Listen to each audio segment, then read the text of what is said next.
Hello, everybody. Hope you're having a fantastic day. It is beautiful where I am. I'm Xandra. I'm the Twitter host space for today, and I'm also the community manager of CharmVerse. So CharmVerse is a Web3 community platform for managing members, coordinating tasks, facilitating decisions, and holding each other accountable. Members can sign in with crypto wallets and gain access via community tokens and NFTs, and it brings together onboarding, payment management, proposals, project trackers, data repositories all in one place. So really, it's a great solution for token communities to build relationships, work together, and vote. So please check out Charmverse if you're not familiar with it, but wait until after the space because I am really excited to introduce you to Cynthia Steenkamp, a digital artist in Web3. You can also catch her hosting Twitter spaces as well. So let's welcome her. Hey, Cynthia, how are you? Hello, Sandra. I am good, thank you. It's been quite a day, so it's very nice coming in here and actually kind of unwinding. So looking forward to this hour. Yeah, a little getaway. So we'll let the listeners know you're part of the Polygon NFT showcase that's happening currently. It's happening today and tomorrow, right? Yes, so it's a collective of artists in a metaverse. Well, I don't want to say metaverse. I feel like it's an icky word. We'll call it a 3D environment that's curated. Uh, and yeah, it's just a bunch of established projects and artists that are displaying there right now. And it started a couple of hours ago. They're still going strong. They're doing a few panels through the day. And you can find out much more about that on Creative Owl's page, who is the main host. And yeah, it's just a good 2 days for networking and learning stuff about Web3. Absolutely. I registered for the event. I definitely plan on stopping in, have not had a chance to yet, but can people still register or is it kind of booked up at this point? So you can't add your art, as in the registration for getting featured um, in the gallery is unfortunately over, but you can join in and be part of everything else that goes on. So that's not a problem at all. You can just jump in. Fantastic. Yeah. So, listeners, go check it out. I'm sure you can find it on Cynthia's page. Also, you can find it at Creative Owls. So please go check it out. Like I said, I plan on stopping by this afternoon and maybe tomorrow too to go support some artists in Web3 and check out what's going on, listen to some panels and all of that. So, Cynthia, I do have to say thank you so much for taking the time to do this while you're also participating in that. So really happy that you could make it here today. Oh, it's my pleasure. I feel like when you've been sitting and staring at the computer screen for X amount of hours already in one day, it's a good break to just jump into a Twitter space. Awesome. Well, happy to have you. Where are you calling us from today? So I am based in Scotland. I'm hoping that this is going to be my home base until, for the foreseeable future, but that's where I'm from. Oh, amazing. How is it there? Is it rainy, sunny? What's it like there for you today? I feel scammed. When we moved here, everyone was like, "Oh, Scotland has such terrible weather. It's never beautiful." It's been so lovely because I've only lived in Scotland for almost 4 years now, and it has been just gorgeous. A little bit of rain, but not as much as people make it out to be. So it has its seasons, which is nice. I love that. I love that you're like, I was scammed. The weather's been beautiful. I want dreary and dark. You don't hear that much, but I love it. I love it. Scotland is definitely on my bucket list, so I'll look you up once I come to visit. So, listeners, I recently connected with Cynthia at NFT NYC at a cool women's event that took place in April. And since then, I've been on a mission to connect with artists and start an artist highlights series for these Twitter spaces because I really think it's important to bring them to light. The creator economy is being revolutionized by Web3. And I just think it's really important to talk to artists in this space and help others that want to get into this space learn from their experiences, how maybe they can monetize their content, how they can get involved in these type of events like the NFT Polygon Showcase, things like that that can help other artists out there. Not to mention, really just show support to the artists we're talking to today. So again, happy to be sharing this with people, and please stay tuned because we will be highlighting other artists in the coming weeks and months. So really excited about that.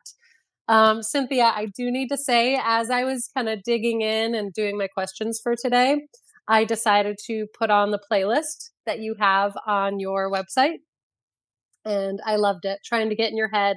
And listeners, you should totally go check it out. It's anything from AC/DC to Johnny Cash, Aurora, Jamiroquai. I really loved it. It was fantastic. So that just might need to become one of my regular listening stations. I love it. Oh, Okay. I love that you enjoyed it. I did. It just felt right. I was like, well, I'm looking into Cynthia. What's she listen to? What's her playlist about? It felt like a good way to get into the right headspace. So let's dig in. I love your Twitter profile where you just say, draw bums, boobs, and hearts. I also take pictures. And this is a very brief summary of your work, but I do love it. But tell us how you would describe your style and a bit about your creation process. So, yeah, hi everyone. My name is Cynthia. I draw bumps, boobs, and hearts, and I take pictures. That was like my tagline when I got into the NFT space. And then it kind of like faded away because I started focusing on different things. But I'm back to just embracing my roots. And when I started, I was a bit of a mess. I was doing too many things, and now I'm like honing in on what I actually enjoy doing. And yeah, it's the bumps, boobs, and the hearts. I take pictures, but the digital art part of me has come a long way. And this is something that I've really been enjoying growing within Web3 and on the blockchain, because I feel like the blockchain has become my portfolio and how I track what I've been doing, because I'm not very shy about minting stuff just because I like them myself. Everything that I do is for myself. So my style is a bit all over the place because everything inspires me, whether it's music. Sometimes I just sit and listen to a song on repeat and I make one of my funky hearts. And it's just, yeah, it's just a nice little unwinding thing for me. I don't put pressure on myself to create, so to say. It's just, I just go with the feeling of wanting to put something, I don't know, an emotion into a piece of something. And it's been wonderful doing it digitally now, because I used to do that a lot in physical, whether it was painting, drawing, or doing clay. But yeah, I've just moved too much around the world for me to to keep up with that lifestyle. So digital art has been perfect. Easy to take with you. Yeah, right? You can't move all over the place and be taking all the mediums. That starts to get a little hairy. But I really love that you said everything you do is for yourself. And I feel like I need to harness that. I do not consider myself a creative person in that sense. And I think it is really important to follow that passion and create what you like, rather than worrying about what everyone else is going to like. And I'm going to try to internalize that because I think that's really beautiful and really important. So, um, yeah, I really like that. So it sounds like you've kind of always been an artist. Is that true? I come from a family, well, yeah, from a family where expressing yourself has always been encouraged. It's never been shied away from. Yeah, it's just something that I grew up with, and drawing and taking pictures was just my thing. I was always that weird kid with a camera on me, and when camera phones came, that was like the best thing. I have so many horrible blurry pictures now when you look back at them, but they're still memories. So yeah, creativity is just been part of my life through it. I love that. And your family just supported you. And is that pretty much your main source of income, or do you have a job outside of art, or is this pretty much what you're able to do? So art I I've only recently started calling myself an actual artist. I'll admit that. Before this whole, what are we going to call it? The little thing that happened, the C word, when that came into a few years into the world upon us, the little baddie word. But until that point, I was just doing all sorts of things. I was pretty much freelancing because I was living in Zambia at the time. I ended up in the UK in 2019, about 6 months before we went into lockdown. So I didn't get a Oh, chance to really get out to the workforce. that's It was got a to be bit of a a tough mess. transition. It was interesting to say the least, coming to a new country and not actually being allowed to explore it. It was the weirdest thing. I can't imagine. Yeah, totally new place. And then now everyone's talking about their bubbles, and you're like, what bubble? I don't have a bubble. I just got here. Oh my goodness. So were you able to really at that point just throw yourself into your artwork? And is that kind of how you started to explore Web3 and NFTs? That's exactly it. I was pretty much, in my little house, and I had to figure out ways to keep myself entertained.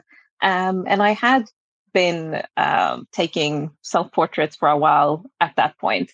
I started doing that for myself in 2015 when I just got kind of mentally burnt out with the image that other people were doing, or what are we going to call it? Because I did some modeling for a while, and I just never, I was never fond of the image that was coming out. It was just too much retouching back in the day. And I just, it didn't feel humane or human. It just was nothing that I could connect with. So I turned the camera on myself in 2015 and started exploring that and trying to push my own image of myself. And then in lockdown, that was a big help for me to not feel so closed in. And one day I just stumbled upon someone who was it? I think it was Grimes, that was doing her cherubs, uh, completely random. Um, and she was selling these digital things, and I was like, "What is that?" And then I started looking into it, and then I found crypto, and then it was just a spiral of 2 months of hardcore, like trying to figure out what this is, and looking beyond it just being a currency. Because I feel like when you get into something, you have to not just do the surface research, you have to actually understand what it's there for. And that's what I did for a while. And then I decided that maybe this whole NFT thing would be interesting to try. Um, and that's where it all happened. Amazing. Well, one, so great that something good came out of COVID. I mean, you were really able to throw yourself into this whole new world and really throw yourself into your artwork. For you, and I think it's also you threw yourself into Web3. I think you kind of need to do that if you're going to get into this world and figure out how you're going to mint and what are we pricing stuff at and really just dive in. I think anyone that's gone into Web3 knows you really just kind of got to dive in and start doing your research and watching YouTube and reading the articles and yeah, did you start networking with people? Because when I met you, you had a good community of artists that you were hanging out with that night. So did you start networking through Web3? So I have this tendency of doing things backwards. I minted before I actually got to know people within the community. I was just excited. I was like, wow, I found this thing. It looks so cool. So I minted, and then I realized, oh, people actually hang out on Twitter. And this was, I didn't have the best experience with Twitter, if I'm going to be honest. Twitter was a bit of an icky place for me because it was just like these random one-liners that people would throw out. And I didn't realize that Spaces was a thing until I actually forced myself to join to see what was going on here. And yeah, that was about 18 months, what is it? Yeah, a bunch of months ago. I don't keep track anymore. It feels like a lifetime already. But yeah, and then I started to getting to know people and networking and doing all sorts of things, getting involved in galleries, which, metaverse stuff, which I had not even looked into. And it is just such an interesting place. It just never stops, which is, good and bad, and at the same time. Yeah, you got to like shut yourself off at some point because people are always on, always want to talk. Oh, you can forever be working in this space. And I think it's important to take that time for yourself, shut off, focus on your artwork. Um, I do want to get into the gallery topic, but I also just wanted to talk a bit more about your collections, and let people know, one, where they can view them, but also a little bit more. So the portraits, the self portraits, I really love. Um, they're beautiful, they're edgy. Um, a lot of them are like close up. Yeah. So what made, I mean, I really like what you're saying about modeling and kind of it not capturing you as a human or you how you felt, it sounds like. And yeah, just tell us a bit more about these and what people can expect, put a visual in their head of what they might expect if they look at your self portraits. So it took me a while to figure out what I wanted to call the collection, and it ended up being alts versions of me, simply because it is versions of me. I don't feel like I can just be one type of a person, and that was very much what I struggled with when I was trying to do modeling as a profession. It's just that people were trying to put me in this one little box that was this or that, couldn't deviate from it. There was a time where I wasn't allowed to tan, which was like just bizarre stuff. So yeah, I just had to break that. And starting this collection just made me realize just how much of that, I want to call it baggage, I'm still carrying. The whole like structural thing of us as a society deciding like what is okay, like having the lipstick perfectly on, not being able to smudge it on your teeth. Oh my gosh, you have something on your teeth. That is terrible. So I just try to experiment with stuff that just are kind of a no-no, but also are me. I just want to break free from my own boundaries that I have mentally. And that's what I try to do. I just put myself in front of the camera and look at myself and see like, where can I drag a line that would bother me? That's basically it. Amazing. I love that.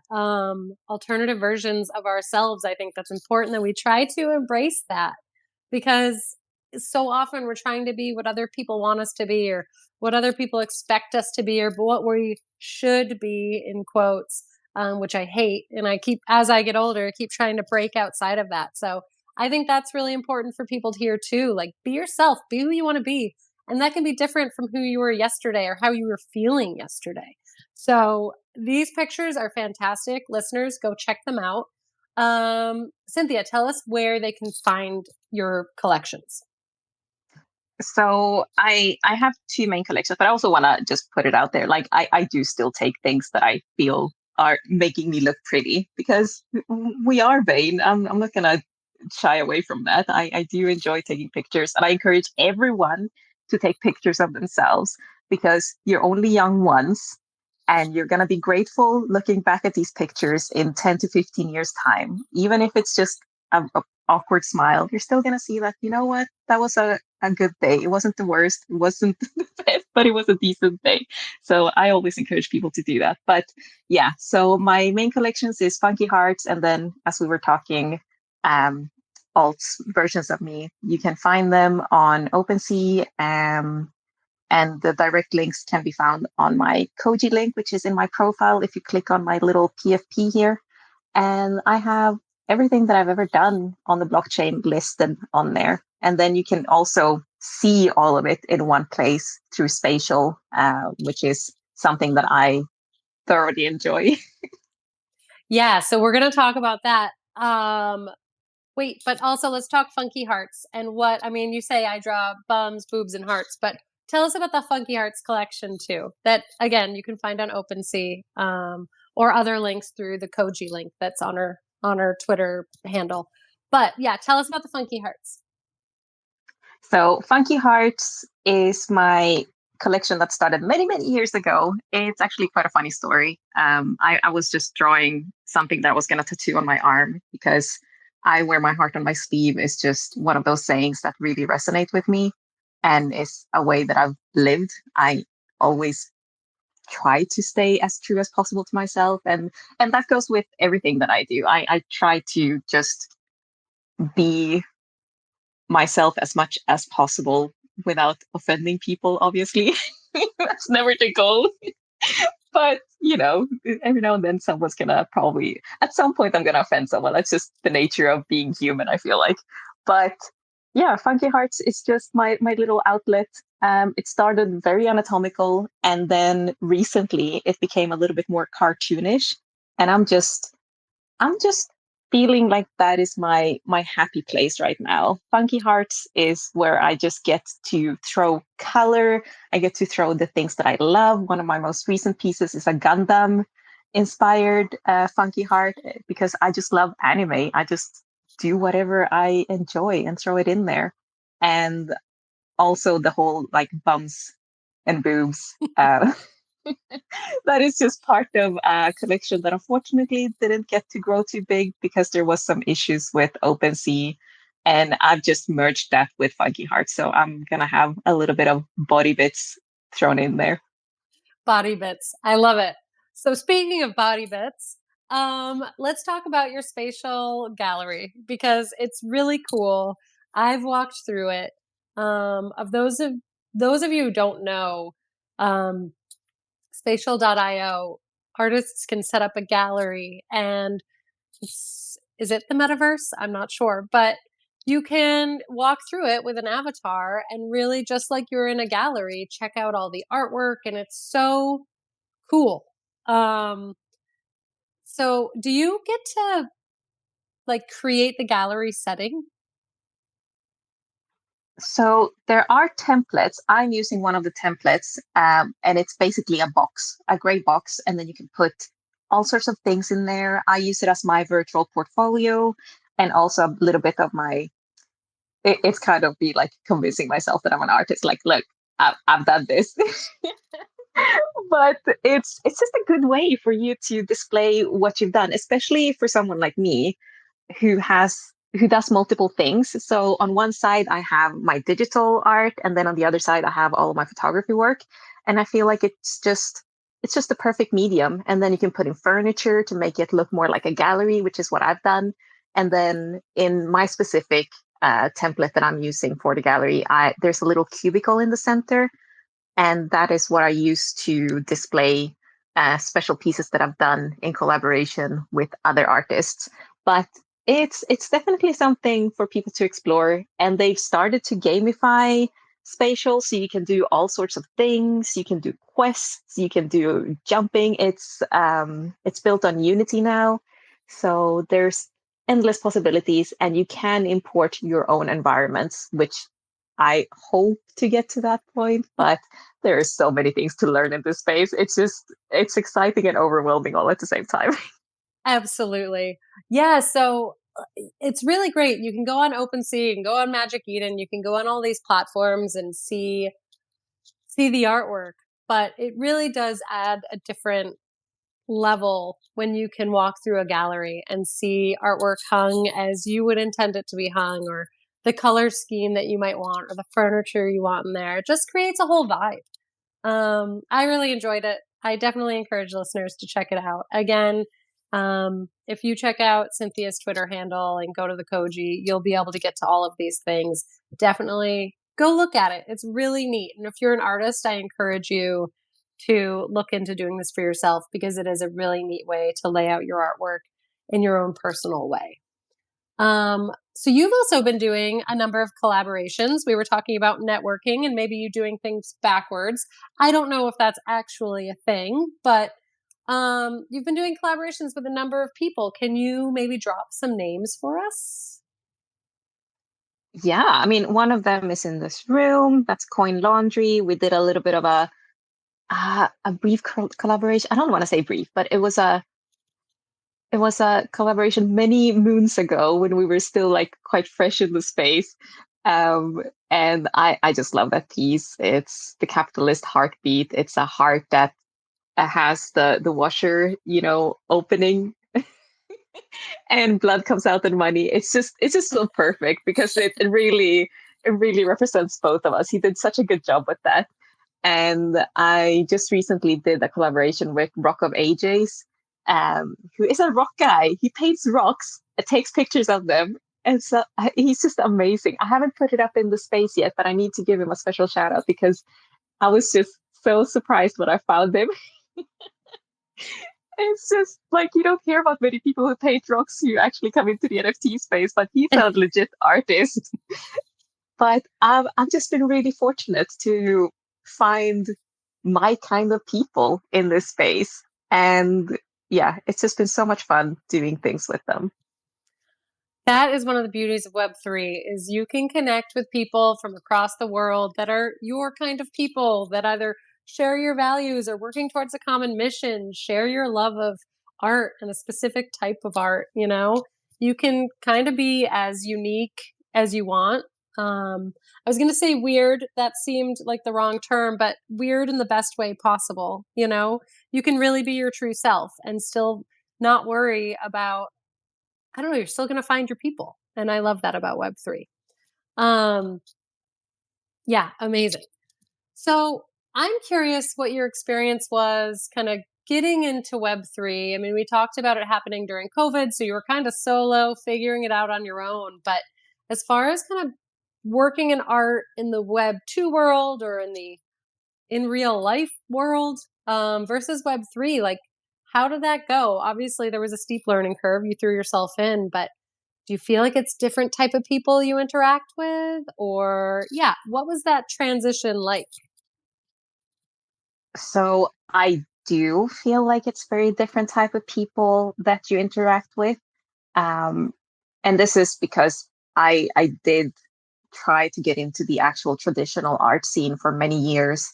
I did go um, I did study art for a while and tried to get down that route. But where I grew up, which was in Sweden, it's a very small art scene, and everyone knows each other, and it's kind of difficult to break into it if you don't have the credentials, if you don't have the proper portfolio, if you haven't already got the connections. So comparing that with Web3, where you literally just throw yourself out there, you just jump into spaces, you network, you talk to people, you find your people.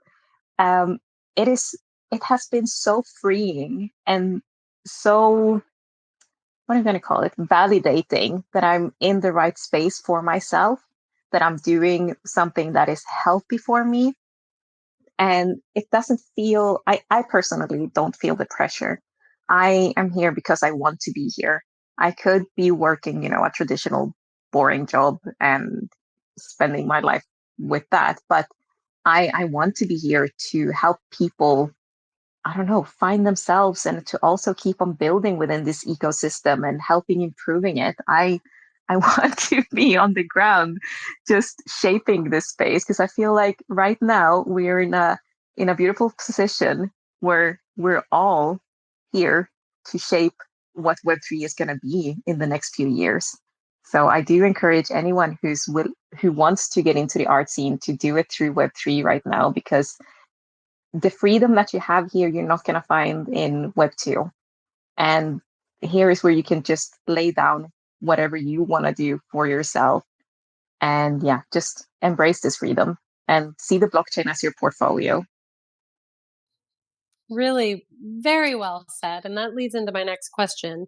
But first, be on the ground shaping Web3. I think that's a beautiful sentiment. And we're still in the early stages. And like I said, I really hope that there's artists out there that are curious about getting into this space and able to learn from Cynthia and other artists like her about the possibilities that are out there. And that takes me to my question of the benefits and the challenges of the space because with the good always has to be some of the bad. And I think that's important to be real and talk about it.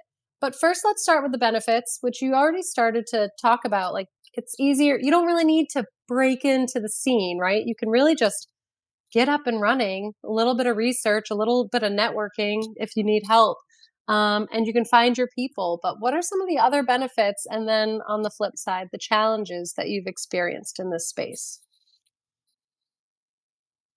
So the benefits, I feel like it's generally just meeting people and being able to network in different time zones because you're gonna meet people there's no way you would meet a lot of these people IRL. Like Coin Laundry that's here in the room, Reina, Big Nil. Like I've met those people. They live across the pond. They live on the other side of the world. And I met you. Like we would never be networking if it wasn't for this space. So it's just it's an open space and anyone can come in here. It's not that, yes, there is a little bit of gatekeeping, but there are people that are willing to just embrace you and want to teach you things. I feel like I've landed in a very openly educational space. People want to teach each other, they want to share the knowledge.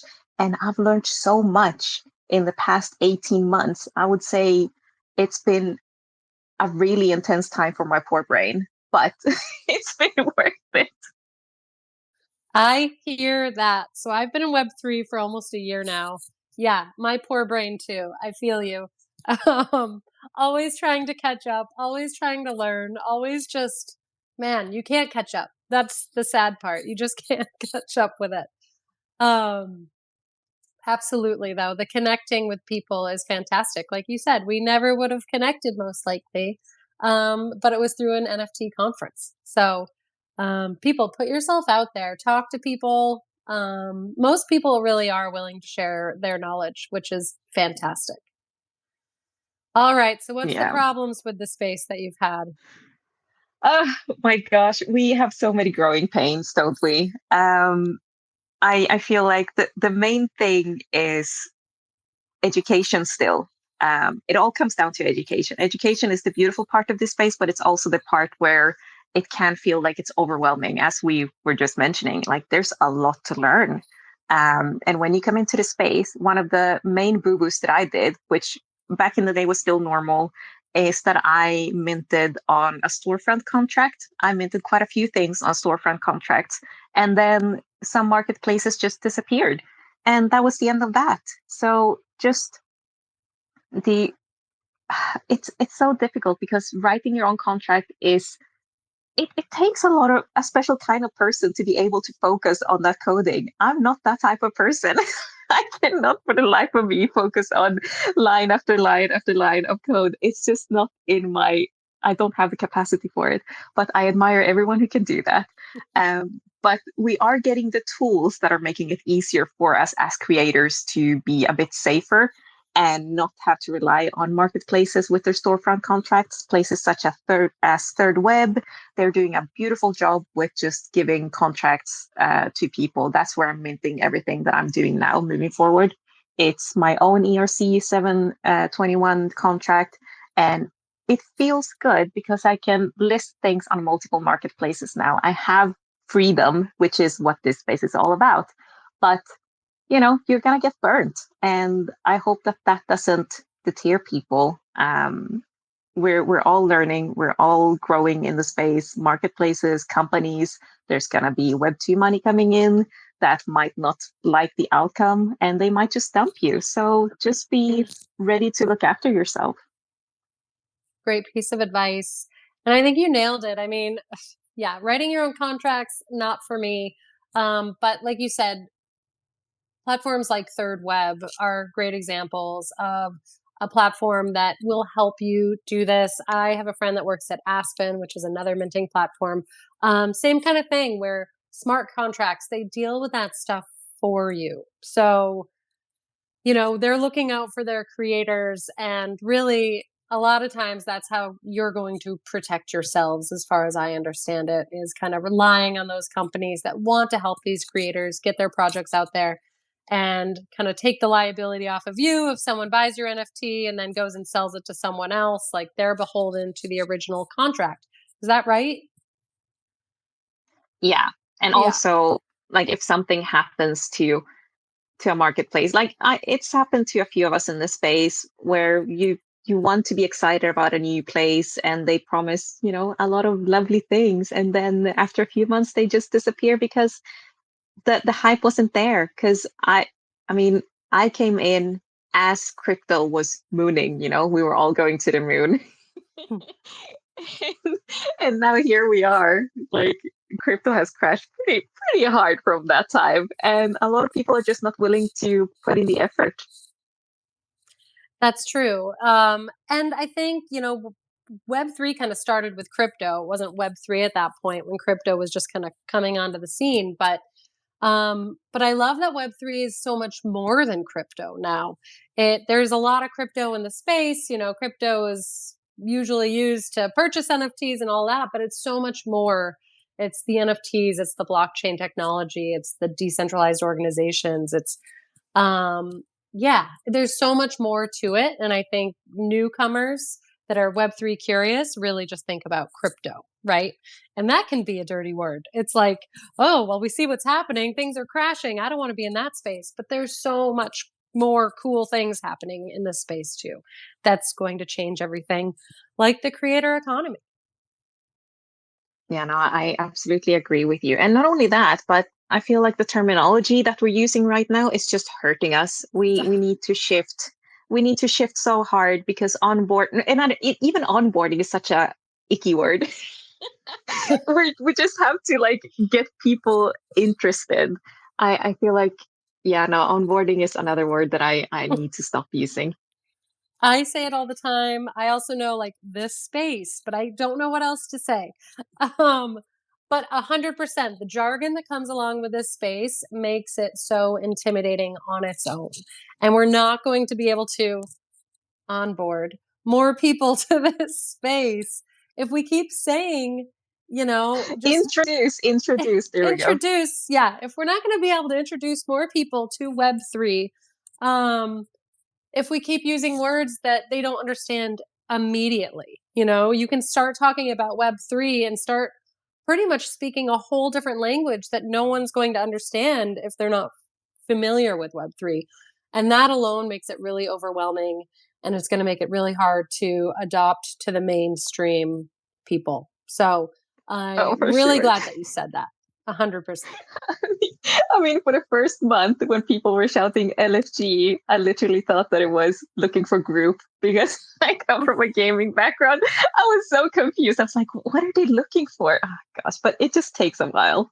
It takes a while and you adapt. And I find myself talking to my husband and he's like, I don't know what that means. What? Talk to me. Like, what? Because I'm in this world now and I'm becoming one of those people. So I totally agree. I'm so glad you said that. I'm also really glad that you mentioned education because we absolutely need more education in this world and we need those resources from the people that are actually doing it. So I know you host Twitter Spaces, and you'll talk about some of this stuff, but is that something you're interested in maybe contributing to? Is getting some educational content out there? Because I'm sure that there's so many artists that want to get into this space that want to learn more. Well, I'm always happy to help if anyone needs help, but there are platforms that are providing the educational aspect. The Polygon Alliance, for example, they're putting together a good, like, not I don't want to say info sheet, but an info database. And they're also starting to make videos. And I know that there's a lot of small creators that are trying now to put video content out there because not everyone's going to want to read. I know I'm one of those people. I struggle focusing. It's it's quite a challenge, and getting into this space has been, whew, it's been a steep learning curve. So I've been very grateful for the few videos that I found like almost 2 years ago now. Um, but yeah, I would highly suggest that people go and reach out to the guys at Polygon Alliance because they have a great team. And granted, they are called the Polygon Alliance, but they do not, they do welcome other blockchains. That's a great shout out. Polygon Alliance, go check them out. I'll give them another shout out at the end. Listeners, if you're joining late, we're chatting with Cynthia Steenkamp, digital artist in Web3, and learning about her experience and journey into this world and what it's been like thus far. If anyone does have a question, please raise your hand or request to speak, and we can try to answer some questions for you. Um, so Cynthia, we know that you have your gallery and you're participating in this metaverse event today, but do you still display your stuff IRL? I actually haven't. I did once upon a time when I used to do actual oil paintings, but in the past, oh gosh, see, this is gonna sound terrible. In the past, what is it now? Almost 20 years, I haven't. Time just flies. But yeah, so it's been a while since I did physical, and I'm really tempted to start doing it again though. I yeah, that's one thing I want to do as soon as possible.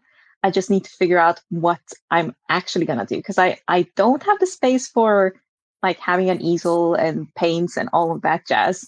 So I'm not gonna get back to that as much as I would love to, but also no, it just, it gets expensive and out of hand so quickly. But I'm probably going to be dabbling in prints. I think that's going to be the closest thing that I'm going to be looking into within the near future.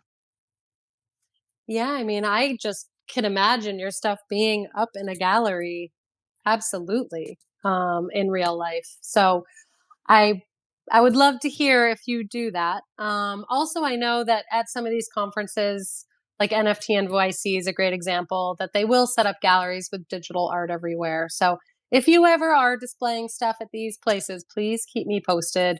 Obviously, I'll be following you on Twitter, but I'm sure our listeners will be wanting to know about that after checking out your work as well. So, what about NFTs? If you needed to make a pitch to someone, like what would your pitch be about? What you're so excited about NFTs? Oh goodness me. I it's just the technology really, because we've only started scratching the surface of what we can actually accomplish with it. Like, granted, I'm personally just doing art for the sake of art, but it's the technology itself is just, I am very passionate about it. I am very passionate about how this is going to change so many people's lives, the blockchain itself, crypto in general. Like, there are people in third world countries that cannot have a bank account, but they can have a crypto wallet.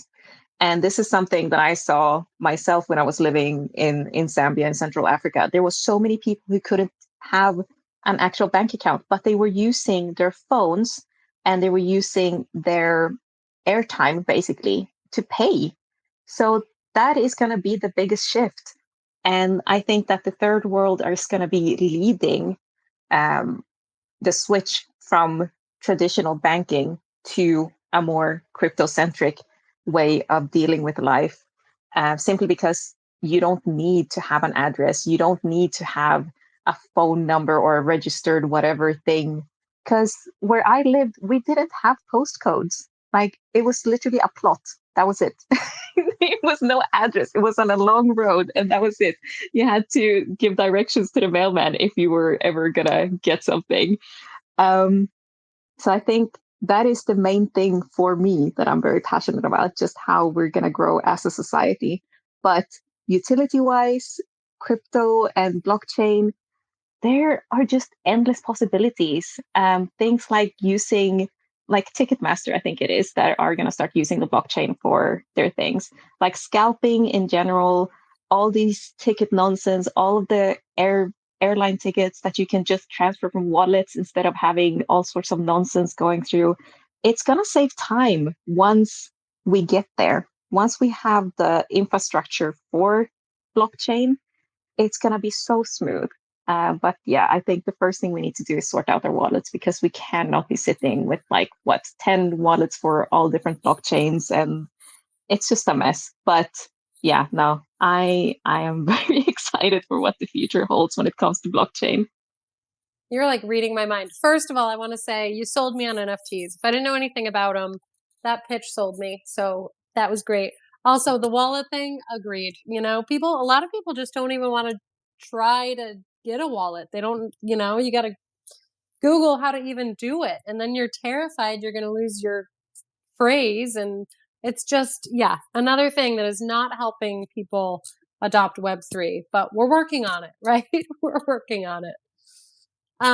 So I have a few more questions and then I got to let you go back to your event. But few more questions, but in the meantime, before we get to that, I do just want to mention for any creators out there, mentioning CharmVerse. It is a fantastic productivity tool and a great Web3 community tool. So I told you about it a bit in the beginning, but specifically for creators, it is a great platform to build your brand and engage your community.